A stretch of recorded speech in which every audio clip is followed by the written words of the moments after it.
Okay, so if you continue up my driveway here, and the driveway will have a gate at some point. I'll give you instructions if you book this site on what exactly the gate entails. Got some people here working today on one of our premier campsites that should be finished in about a week. Give you some updates on that here in a bit, but yeah, if we are headed up to rock solid, then we continue up the hill up to this very top level. Of course, you can see our camping sign, which all of our sites have this sign, so you can always identify that it truly is your site.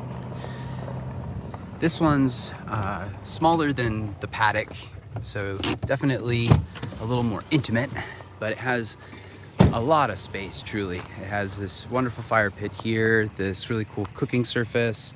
We have this really solid picnic bench. And when you look at the whole picture pieced together, it's got quite a bit of space for something like a small RV or camper van, overlander, things like that. This also has a dedicated flat space here that is meant for tent camping. Could probably fit anything from 2 to 4 person, maybe a 6 person if you were creative. But this space down here might look alluring. We are trying to keep that open at the current time because we are building a bathhouse there in the future. So for the time being, rock solid is this top layer. You can explore a bunch.